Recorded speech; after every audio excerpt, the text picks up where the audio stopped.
you're working at a culture where it's like they love to work. Now, and you do get caught up in it. If you saw the lows and the highs, I came into the club. The saying was "Bears for Bears" because he's tana umanga. He's got the change of tone, the change of voice. There's also quite a nice way of delivering those messages. I just like for the fact that he lets us coach, but he also asks questions. You're always trying to find ways of getting better, and then just felt Japan allowed me to actually learn, grow, fail. The analogy was around being a postman, understanding that this is the product, this is the package, but you know how to deliver it. Welcome to Coaching Culture, a podcast about cultivating culture and leadership. I'm Ben Herring and I've been loving this side of the game for bloody ages. Today's guest is Alando Soaki, Otago in the Highlanders junior ABs as a player before he transitioned coaching with the Kubota Spears with the legendary Franz Ludica in Japan. He then came back after a stint and head coached the Wellington Lions to very high achieving championship winning results. And now he is Moana Pasifika and Tonga defensive coach. Alando, welcome to the show, brother. Ben, how's things, man? Really looking forward to this. Honestly, I am. I love it. Righto, mate. We'll start with the first question, which is, how do you define culture? Well, I was actually thinking about it for the whole day. For me, culture's around. It's a set of values that's agreed upon. A group of men. If I say group of men, that's your leaders and it's your coaching, your management team. That you agreed on, but then also what's the behaviours that go with it? What does it look like in terms of when you walk in, walk out each day? It's the morals around it. What are the standards that go with it? And that becomes almost your DNA. I've talked about to other coaches about that almost sets you apart from the rest. That makes you different in terms of if someone wants to walk into your environment, they've got to feel that culture. Yeah. So for me, it's what is culture? It's a set of values that are agreed upon people, a group of people, and it's about living to it. Each day, each week, and then hopefully, you reach that common goal at the end of the season. I love it. Something you said there which was interesting, Soaks, is walk in and walk out. Yeah. What does the walk out bit refer to? Yeah, I think knowing that you've done you've done a great day at work, but also knowing that you've made a difference, and that difference is about how have I made an impact in today's day. And that's probably been real clear around in terms of, okay, well, what does your session plan look like? Who am I looking to connect? Who do I need to connect? Because I think when you walk in, are you shaking hands with your teammates and your coaches? Like, is that real intentional? Are you seeing eye to eye in terms of, seeing your players' body language? Someone might walk in with a hoodie over, eye contact might be heading towards the ground. That's probably someone you go, okay, all right, might need to dial into this guy today just to see where he's at and just making sure that, okay, is he okay? But again, knowing that when you're walking out, knowing that, yeah, man, I've had a great day today and that I've done this, I've connected with this guy. Yeah, just knowing that you've made a difference in today's day, if that makes sense. Yeah, made a difference, made an impact. Is that just on the coaching front, or is that sort of on the human front more so? No, I think it's both. It's definitely both. When I have one-on-ones, the question is more in terms of it's not about rugby. I think it's more in terms of how's the person, in terms of how things are. How are you? How's your wife? How's your kids? Because sometimes some of those questions can actually really open up something quite quickly. And then that sometimes that question really takes you on a different journey in terms of that one-on-one. Because sometimes that one-on-one, you're going, yeah, fuck, mate, I've got a couple of clips here to show you.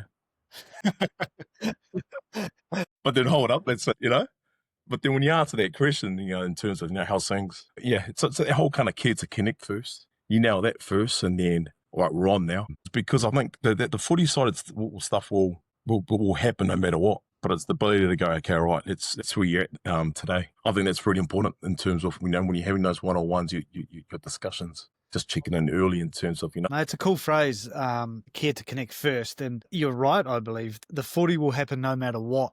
That's the given, isn't it? In any rugby organisation, the rugby will happen. The question then is, will the other stuff happen?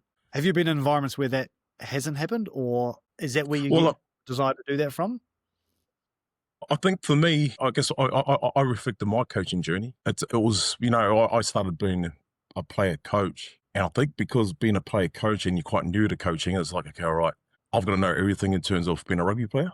I've got to know the X and O's. So your first question's all about rugby. Yeah. You know what I mean?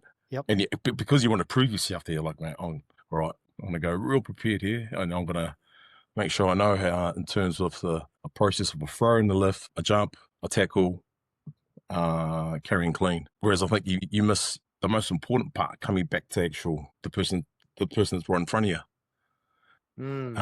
But again, for me, that probably took 2-3 years to actually nail that. And just fortunate that I had a head coach that allowed me to do that, but then also Japan allowed me to actually, it allowed me to grow, to become a better coach.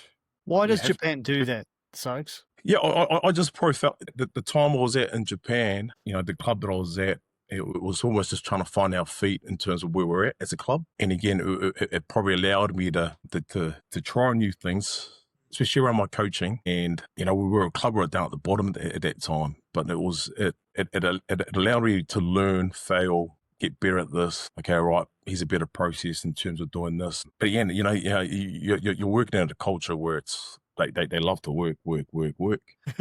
and you do get caught up in it. So, you're always trying to find ways of getting better. And then I just felt Japan allowed me to actually learn, grow, fail. All right, this is a better way of doing it. I've done it before. Right, this is what my learnings are. All right, let's go down this track again. Yeah. Hopefully that's answered it. Yeah, mate. Well, it's a nice little three-way circle. Learn, grow, fail. Like, there's something about the fail bit which is important as a coach, and I agree with you. I think Japan has that little element of you can fail a lot more in Japan. Yeah.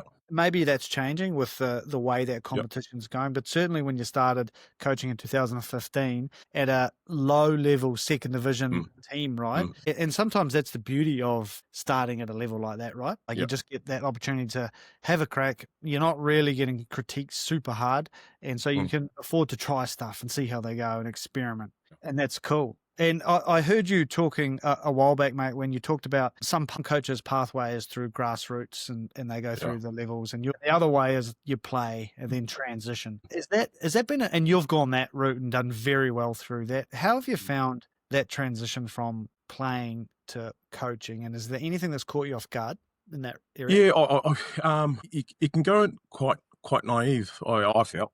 Because you think you know everything. Because being a player, you go, yep, you've done that skill for so long, or that job as a player. But it's when the coaching part of it's the parts that you don't see. It's the man management. It's really understanding the actual skill of a process. That stuff there in terms of your pre, your during, your after. Been really clear around that. It's that stuff there it allowed me to fail along the way, but then understanding I got better at actually knowing my process, if that makes sense. Yeah. France had a saying, "Own your product." So it was around knowing your product, but knowing that, because if you know your product, you know how to deliver it. So again, the analogy was around being a postman, understanding that this is the product, this is the package, but you know how to deliver it to the right people, if that makes sense. So knowing your product was okay. If I'm a defensive coach, you've got to know your defensive. You've got to know your product as a defensive coach, or a forwards coach, or a backs coach. And it's probably saying that really sticks with me in terms of like, you've got to know your product, because that's the product that you're going to take. That you're taking that product to the world. Yeah. So wherever you're going, you've got to know in terms of where I know my product. I'm a forwards coach. I'm a defensive coach. That will open up doors for you. So it's been really clear around that. Which for me, player coach, you're still learning that. And it's there'll be days that you got the playing hat on, and there'll be days that you've got the coaching hat on, and it's quite a difficult situation to be. So for me, going into full time, I actually was like, oh man, this is way better. Having to juggle that. But again, it's your preparation around your time management, your presentation, your session plans. That's the stuff that being a player you don't see. Because being a player, you just you see your presentations. You're in a meeting. Yep, understand what the focus points are. and then bang, you're onto the pitch as a coach. Okay, right, you're thinking about in terms of, okay, what's my focus points for today's session? Okay, what am I presenting? How many slides? How many clips? Who do I need a shoulder tapping going into this meeting? So it's, there's a lot of that you don't have a lot of time to now versus someone that's actually done a lot of time through clubs and through your high schools that are always in that hot seat. I think it's a cool phrase you talked about, knowing your product. And I love that reference to the postman, because you got to also then know how to deliver it, right? It's all very well knowing the stuff, but then it's only really as good as you can deliver it, right? If no one's getting it, what's the point of having a great letter writing a great letter, to extend this analogy, and then if it's never delivered, no one appreciates how good it be, right? Yeah. So it's a bit of a balance. Do you find that a bit of a balance, like that? Once you know your product, then does your mindset switch, or do you right? How do I get biggest bang for my buck? With 100%. It does. I mean, again, it's understanding your audience, the people in front of you. You might have 2-3 key points, but you might nail just that one key point in that meeting, and then you might go out to that session out there and you actually you might have a second big rock in there, but you might let them just fail and let them learn as they go. So it's your audience, it's your crowd understanding who they are. But again, understanding what your product is, then okay, right. Yeah, I mean, I still show coaches my first slides as, when I first presented, and then, because sometimes you might go for a full circle, you might, I'll show my first slide and it's minimal stuff, not quite catchy, but then, along your journey, because you've probably nailed your presentation and you've nailed your session plans and that, but sometimes you actually might come back and to what I'm presenting now, it's actually the same message, if that makes sense, but the look of it might look a little different. Again, it's the whole kind of being really clear on your session plan and your focus points, because you've only got 1-2 key ones. That's, I should only have that, versus bang, so many lines, so many words. Yeah. It's funny how you go through just a full circle, showing that first presentation and go, oh, what the hell is that? But, just over the years that you've been in the hot seat as a coach, you look at your current last slide, is that's actually looks quite similar, because again, it's less words, understanding, knowing that, okay, right, what's the critical few here that we're presenting today, if that makes sense. Because along the journey, sometimes you go, all right, I'm going to throw all these fucking 12 lines, 20 lines. Just read it. Hopefully something from the keynote. And again, Yeah, I heard a quote the other day that said, if you rely on a keynote, you don't know your product well enough. Well, that's it. I was just about to say that sometimes, I still fall on that trip. Sometimes you get caught up in analysing your keynotes, but the real magic is spending time with the player, with that person, and then on the grass with them. I mean, that's your best for buck there. Like what you talked about before, that care to connect first. In those moments, that's when your product comes out just naturally, right? That's it. And has that progressed for you as you've got matured as a coach? You've been coaching 10 years now. It's just comes with age and experience? Yeah, I think so. But that's in my coaching philosophy. I've got to say, and it's knowing the person before the player. Is that your philosophy? It's part of that, But then again, that knowing the person before the player, again, that takes time. That takes effort, and even sometimes it also costs as well. It's something along the lines in terms of connecting with someone. It's taking time away from somewhere else, if that makes sense. Oh yes. So you've got to be willing to actually do that. But again, for me, it's part of my coaching philosophy, but also it's part of the journey as a coach, getting to really understand, knowing that, well, I know it's rugby, but then it's also what makes the rugby is the people. You nail that, I feel, then the rest will take care of itself. And just fortunate enough to be in 2 teams where I know that, what got us these results was actually knowing that, let's look at the clues in terms of, have left that success. It's the people, eh? And when you talk about those two teams, mate, the big one in Japan was where you started your coaching was the Kubota Spears. When you started coaching, 𝐼𝐸𝐿𝐫𝐿, the great South African coach and one of the nicest guys in world rugby, was head coach there. Just off air, you were just reminiscing about how that club was a bit of a shambles, if you're to speak nicely. And the quote I loved was you said it was Kubota Spears for beers. So it was that sort of team floating down the bottom of Div 2, which it just becomes a bit of drinking culture, a bit of a party time, bit of a just enjoy life. How did you two, and particularly, like, what did you observe and how did you shift? Because ultimately, for those that don't know, that team went on to then get promoted, to then win the thing in the top division. And you were there for that whole journey. So could you just run us through some of the big rocks around the cultural piece, which shifted a muck around team to a champion winning team? Well, I definitely saw the lows and the highs. You know, I came into a club where, you know, don't get me wrong, there were some great people there. And to this day there is. And, you know, a lot of them are good friends of mine.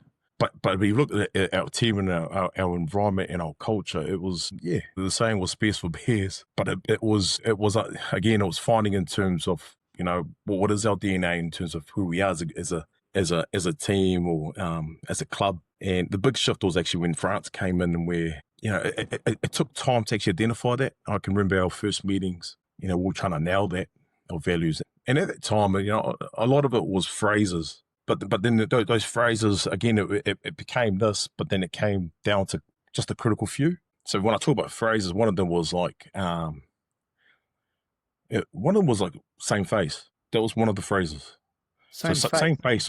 Same face. Again, so what same face meant for us as a team was win or lose, draw, you rock and they have the same face. And again, that was like our start in terms of, you know, it was more around our morals. But then when once we went on this journey, and again, it's the people, eh? You know, I felt when we started getting the right players, our management grew as coaches, and I really felt we grew as leaders. We got the right people in there, and then we started to really narrow in terms of what our values. I felt we understood in terms of who we wanted to be and who we were, or who we are. And the nice thing is, you know, France gave me the opportunity to actually really present this throughout these, you know, for the last couple of years.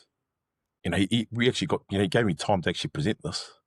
Present the values and the values. Yeah. And then, and the nice thing was that, you know, when I talk about the people, you know, I'm talking about a Ryan Crotty here. You know, I'm talking about Bernard Foley. You know, you got guys like your Malcolm Marks. And then you got Haru Tatekawa, you know, it's played over 50 games with Japan. You're getting these guys that actually come up with the values and actually going, right, this is who we are. This is who we believe we are. And I really felt that was our big shift. But the big shift was understanding, okay, well, if it's these 6 words, what do the 6 words look like from day to day, week to week? And that was the big shift, was actually highlighting it, showing it to these guys. And so one of the, I'll give you an example, one of the values at Kubota, one of them was growth. So growth was about in terms of, like, how do we keep growing our game? How does our, as players, as individuals, keep growing? And it was just even as simple of a video clip, just showing these guys doing extras at the end of a session. Because sometimes people might just go, oh, well, it's just individual skills. But it's almost highlighting where, you know, I've even got the analysis guy just to film it. Just go, hey, just for today's session, I just want you to film from a wider lens in terms of our individual skills, because it'd be amazing in terms of what you pick up on it, and then you can really highlight that in terms of growth. Or let's have a look at this clip. You know, one guy's having a connect, they're having a chat, and then bang, they've gone together, grabbed three other guys to working on skill set, and then bang, and again, there's your connection, but then there's your growth, which is quite powerful, and that stuff has just happened purely them just coming up with it. So yeah, again, it was stuff like that where, you know, one of them was respect, one of them was enjoyment, the other one was love and care, and I think the shift was also again highlighting it, but then we also changed a lot of our values into Japanese words, and that was the big shift, because a lot of these words were all in English, but then we translated it to Japanese. So the word love and care, the leaders came up with a word called 𝐬𝐮𝐬𝐫𝐷𝐻. So then you could actually, you know, run with love and care for that week.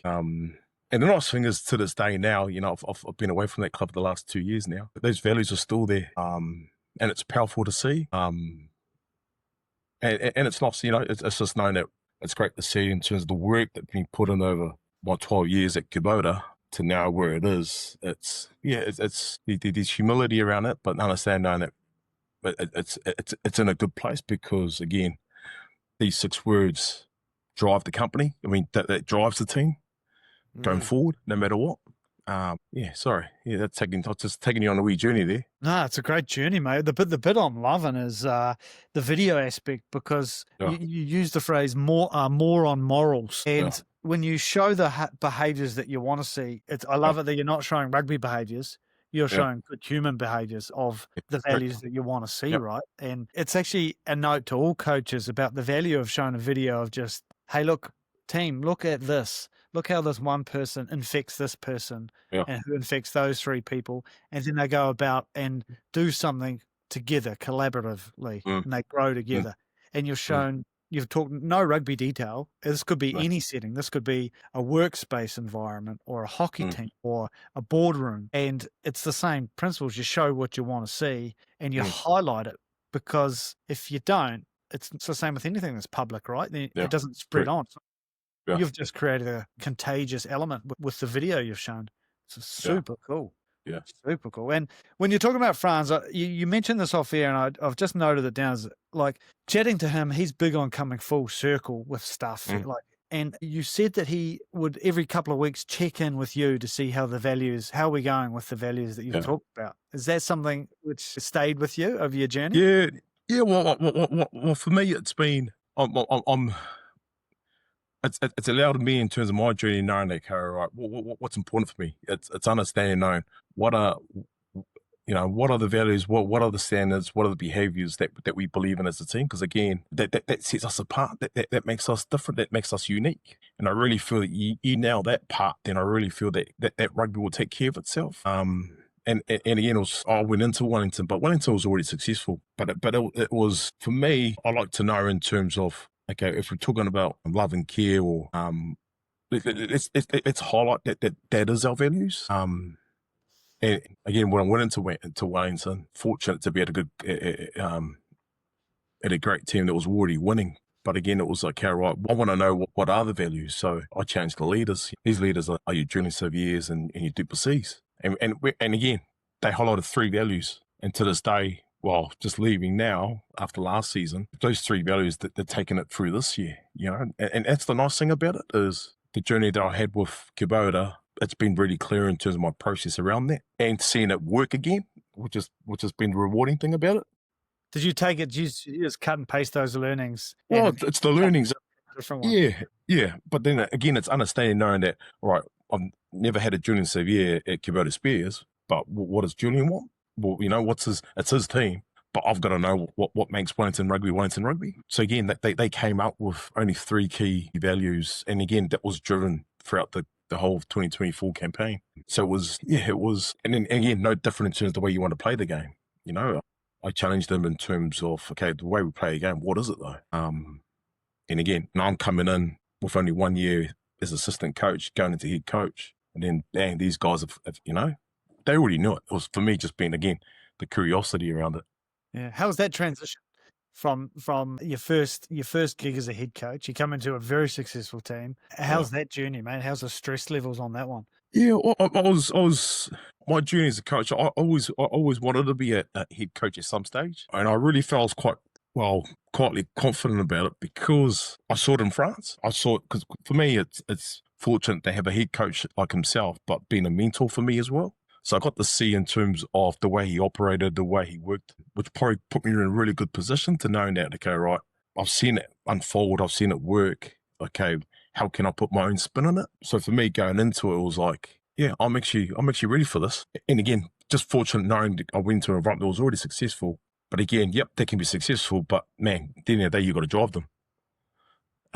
So yeah, I feel like there's a nice blueprint that I know of. How can I keep building on that, if that makes sense? What sort of spin did you put on? What did you take away from, what did you leave behind from Franz Luediker, and what did you take, and what's the spin that you put on your own head coaching? Yeah, I feel that. Well, if it was more of a spin, I think for me it was more the curiosity around going into Wellington, knowing that there's some real class players there, right? There's a lot of Super Rugby boys there. So for me, it was about the ability to go and the answer's already in the room, so if that makes sense. So for me, it wasn't coming in knowing this is what we're doing, this is what I've done before, but understanding, knowing that, okay, right, I've got a depth here, because it was around an environment where these guys were actually coming up with it around an environment, but also the way we wanted to play the game as well. So for me, it's the curiosity, knowing that I've got all the answers, but I'm eager to learn and eager to find out.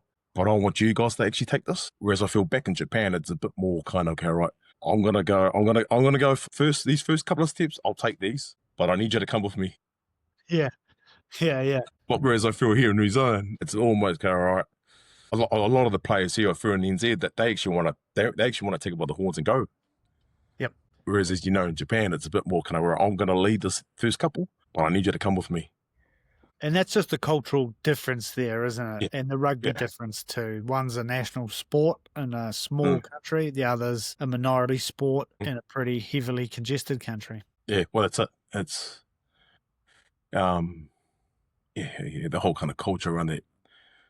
You know, your senpai, kohai, you're always going to listen to what the coach says. Oh yeah, I felt we broke that barrier at Kubota. You know, we really got everyone to own it, and then actually to win it in 23. I think this is an important point, Soaks, just for our audience who haven't potentially been to Japan, is the senpai-kompai relationship is, if you're older, you have all the authority. Well, your word stands, and the younger person has to almost be a little bit subservient to the old person. That's the old school way of doing it. And so a coach ultimately has all eyes up, and everyone will do what they say, and the expectation is the coach will say it and we will do it. So that's the tradition. And you saying you at Kubota broke that down, changed that a little bit? Yeah. Well, I felt again that it's we had a leadership group at Kubota where I felt we was, France identified a group, and then his process was around in terms of these guys caught it regularly throughout the week, early in the week, in terms of what did the week look like.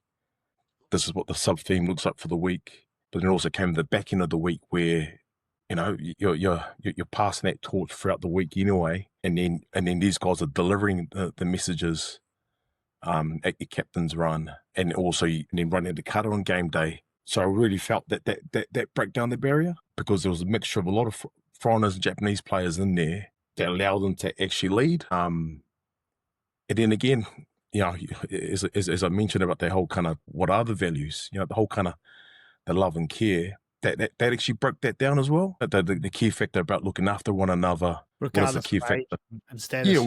Regardless of status. I mean, you are going to get that humour stuff that happens in the locker rooms. That stuff is always going to be there. But the ability to give a voice of someone that's just come into the team, and how do you make sure that love and care stays quite. Well, it's one of your key pillars is in terms of your values. So I really felt we broke that barrier down. Because I just felt everyone had a voice at Kubota, whether it was a young guy and sometimes we'll give one of these young guys to run something at a meeting, you know what I mean? And then it's that's the fun part around it.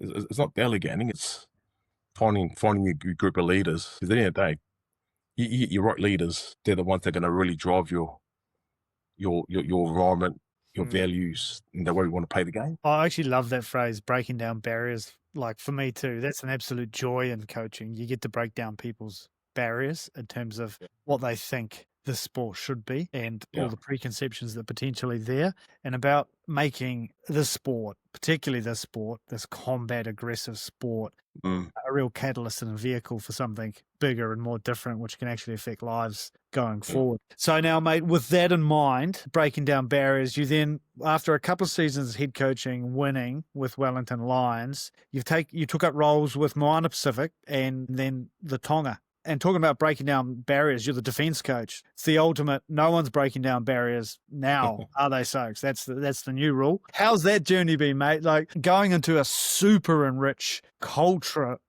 Both of those environments are. I don't know if you'd get more cultural importance in those two teams. Can you run us through why you went and how have you found those two teams? Yeah, I've really enjoyed Moana. First and foremost, I really felt it was it was a calling for me. I call it God's plan. It's I've got a vision board. I've got Super Rugby logo on it, and it's just in terms of how I see it, I visualize it.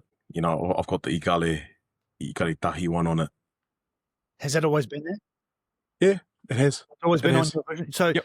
just to clarify, you've made a board years ago with all the things you wanted to envision, and you're working towards manifesting these things and having them in your reticulating articular system. It's there in the back of your brain. Oh, you've mapped it all out all the way. Yeah, well, it's I've been doing it for years now, and it's something for me so my one is these quotes on it, but there's images on it, and it's also got a little bit in terms of my why. Why what I do, what I decide to get up in the morning and do what I love to do. So it's all mixed up into one. But it's I feel like it's been a plan of mine to go down this track. And if I was to go off track here, I spent a week of PD at Moana last year. Not the season gone, obviously. And it probably gave me an insight to go, wow, there's quite a nice feel for it. We talked about in terms of your values when you want to feel the culture, you want to walk in, walk out, and know, I felt it. And then, I really felt that week knowing that I could feel something special here. And I said that to Tana. And then obviously, Tana shoulder tapped me in terms of, if I was keen to do defense. And I only spent a day on it, thinking about it and then committed to it. So I really feel like I'm at home with regards to coaching, my purpose around coaching. I've got a lot of common connection. It's my people, if that makes sense. I could relate quite quickly to this person. And I was just thinking about it today. It's like there's a difference between knowing and understanding the person, if that makes sense. You might know in terms of what, but it's understanding the actual contents of it, if that makes sense. So let's say, for example, I know this guy's living at a home where these 2-3 other families that are living in that house. Okay, but the understanding part is knowing that, okay, right, is far out. The house has only got 3 bedrooms. There's only 1 car. There's a drop off that they've got to drop off at kids to there. They've got to drop off this person there. They've got to work, go to church, and then all of a sudden this guy's late to a meeting. So for me, it's the ability going, okay, knowing the person, but really understanding the person in terms of the wider context of it. Whereas I feel I can connect to that and get a real good understanding of that. So for me, it's, again, as we talked about those meetings, it's about starting in terms of the whole kind of 𝐾𝐶, get to know that person first, and then, okay, let's get into the rugby. So I really feel like I'm at home in terms of Moana, and then that's obviously opened up the opportunity to coach at Tonga, which has been, the plan was to go down the next track, probably give Tonga the next 2-3 years. I already thought about even 4 years. Because, again, as you know, as coaching, you want to get your hands dirty at Super and feel it. But obviously, it's come quite quickly. So it's, I'm really looking forward to these next 2 months. I think there's going to be a lot of learnings. There's going to be some real good ones, and there's going to be ones where that didn't work. But again, it's the curiosity around the day that you get to learn. I think that word for me, you've pulled up a couple of times, so that curiosity thing. And I know from listening to you, but also hearing you speak before, that curiosity is a value of yours. Yeah. I just think it's amazing that you have this vision board, and you've always been curious. You've always been going out and doing PD, catching up with people, calling people at all stages of your career. And it's almost no surprise that you go in to do a professional development at Moana, and then not long after, that coach then rings you up and says, do you want to come and work here full time? I reckon that is amazing. And I think it's a cool thing for any coach to see that can actually happen with curiosity. Like, don't be afraid to get out there, to ring people, to talk to people when you never know where it goes. But one thing that you did say, which I'm really keen on, mate, is you said knowing versus understanding. Great concept, really important concept. How would other coaches build on that, mate? How would you recommend understanding people better than just knowing people? How do you do that?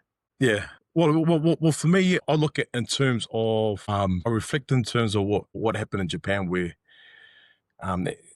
there's, as you know, there's actually a contingent of Tongans that are there, but also Saracens in terms of the club that I was at. And then because of where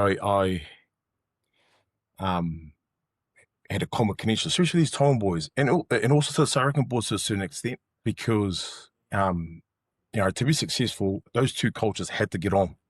They had to get on very well, the Tongans and the South Africans, and making sure that these guys could connect with the Japanese boys. And there was understanding, knowing that, okay, who are the key kingpins in terms of in that crowd. So you've got to go. You've got to be ballsy enough to sit down with them and have a chat to it. And one of them was Crotty, but Crotty he's world class. When you talk to him, he's full of values, he's full of care, he understands the connection part of it.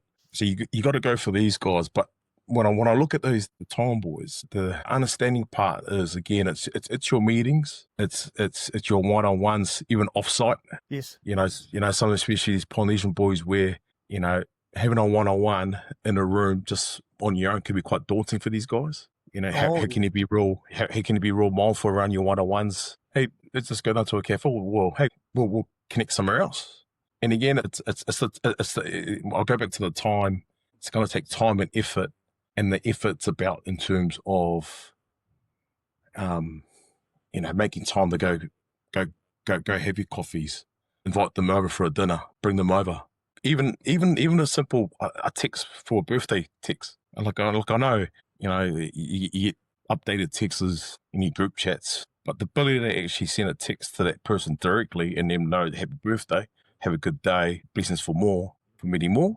That's that there is such a powerful connection piece as well, where is people don't in the is that a difference is it the same for everybody, or is Polynesian cultures you need more of that? Well, no, I reckon it's both. I think you should never really underestimate a simple text in terms of saying hello and a good day and letting them know it's their birthday. Nice. Yeah. You know what I mean? Yeah. But again, it's the time spent with these guys outside of rugby is the key to it. To really get to know these guys, it's those birthdays, it's those having a quiet beer. But obviously, you've got to draw the line somewhere. But I think it's going to take time and effort, and also, as I said, somewhere along the line, you've got to make a sacrifice to make this connection work. Yeah, I think that's really important, mate. And mate, like your journeys, and what's the culture at the Moana Pasifika? How does that because that's quite a diverse culture, even though it's simple. Yeah, it is. How do you guys celebrate that diversity, and what does a day look like for you boys in terms of the culture? Yeah, we connect in the morning. If I was to talk about our pre-season, we'd have a coffee connect. It'd be 7 a.m. in the morning, and it was purely just to beat the traffic to get into Wolf Harbour Stadium. Yeah, which is quite smart from Tana, because it's a coffee connect. Everyone gets there, and then from that 7 a.m. and then even in season, obviously not 7 a.m. in season, but it's we start off with a prayer. We get our mini groups to actually come up with could be a phrase from the Bible or anything really, and then that person might talk about it for 2 minutes, and then something that's uplifting for us, and then we'll get into a hymn, and then we'll finish off with a prayer, and then then we're into our day. So that's our connection piece, and it's done every day. Sorry to interrupt you there, mate, but what about players that aren't are all players heavily religious in that Moana Pacific team? Is there anyone not? And yeah, no, I'd say there's a few that are not. And again, we still get them to say something someone like a Tom Savage. He'll get up and he'll come up with a mini game. Sometimes we have a mini game in the mornings, mini team games. It doesn't have to be part of the gospel. Yeah, no, you actually see these guys singing, and it's for me, it's uplifting knowing that these guys are buying in, which is awesome. Again, these guys are going into their second year, but again, these guys are well respected and within their environment. One, they play real good footy, but two, they actually really buy into it. So yeah, I mean, the environment, the day to day to it is heavily influenced in terms of who we are. Tana's got a real nice way in terms of the way he delivers his values as a team. And we've lived to those values throughout those weeks, which is quite nice. And got some real good rewards in terms of those games. But yeah, a lot of it's heavy related around our connection at the start of the day, which is really nothing to do with footy. and then bam, then we're into our day. Love it, mate. How's been working with Tana 𝐸𝐻𝐫𝐞, probably the most iconic All Black in the last 15, 20 years? Yeah. Nah, you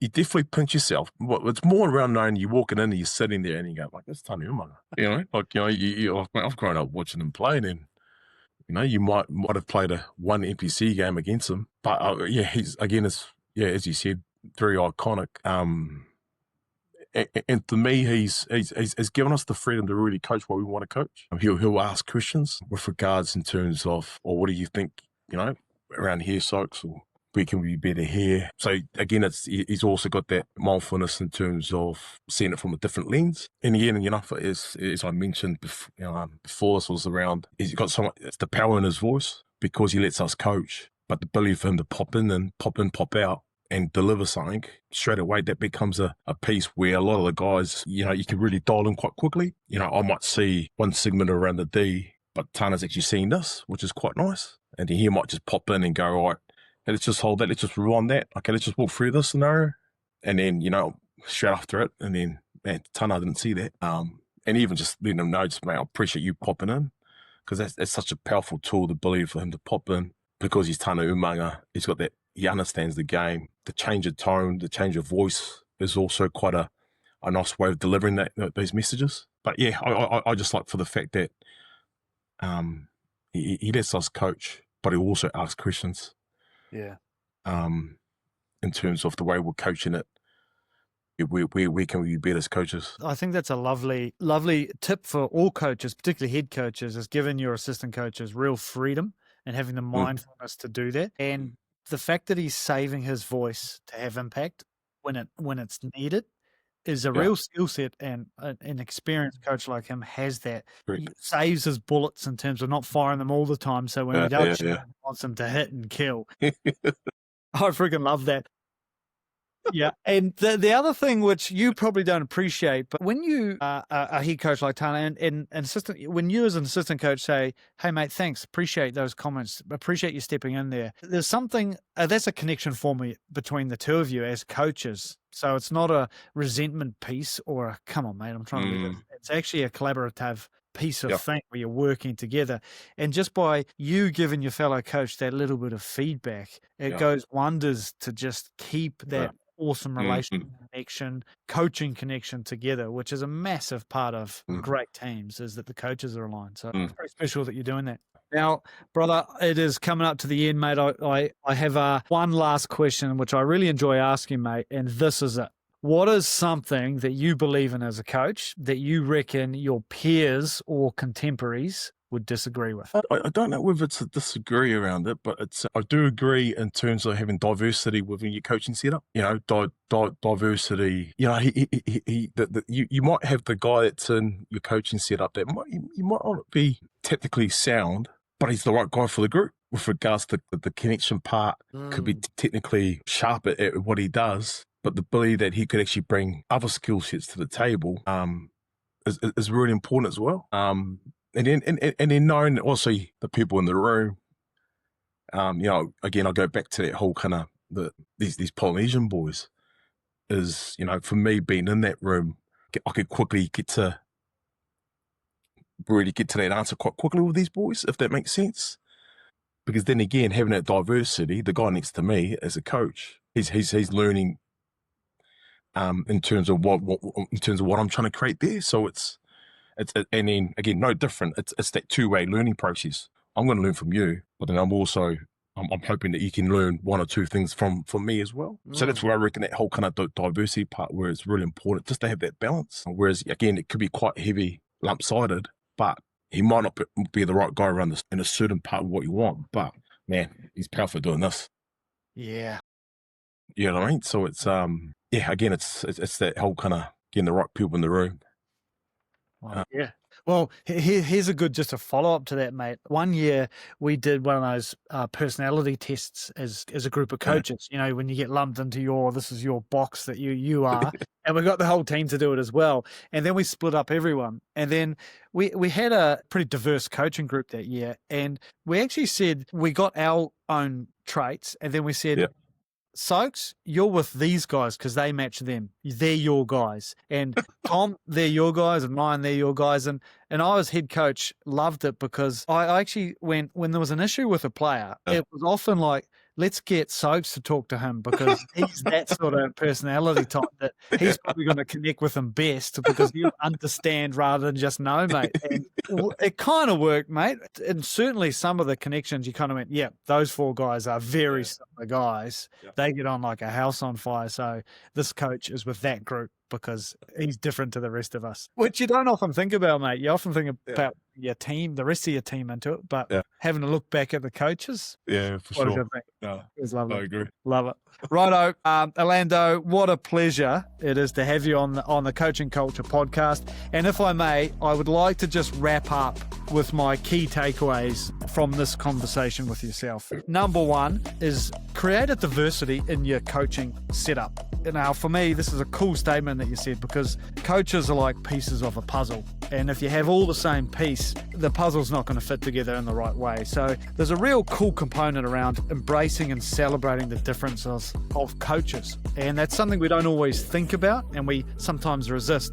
But really know that you're working as a whole collective rather than just individual is a sensational coaching point. Number two is the more on morals comment that you said. And the example you raised was you showed a video of the behaviours that you wanted to see. Something that wasn't quite obvious just by the naked eye, where you took a video of a group of players working together to do something. And it didn't matter what that was from a rugby context. You were just rewarding behaviours, not rugby behaviours. And when you highlighted that, you get more of that. And your focus point on more on the moral side is absolutely wonderful. Number three is knowing your product. I thought this was a great little learning you had early on in your coaching. You've got to know your product. As a coach, a young coach, when you're starting up, knowing it is absolutely important. But then you went on to suggest that as you grow and you know your product, you flick to more delivering and selling that product. You actually referenced the postman knowing how to deliver your product. And I thought that was a lovely little analogy just for all coaches. You've got to know your product, but then once you know it, you've got to know how to deliver it. And that keeps us getting both sides of the game, the nuts and bolts and the people side. Alando Soaki, thank you for being with us, mate, on the Coaching Culture podcast. Cheers, Ben. Awesome. No, I loved it.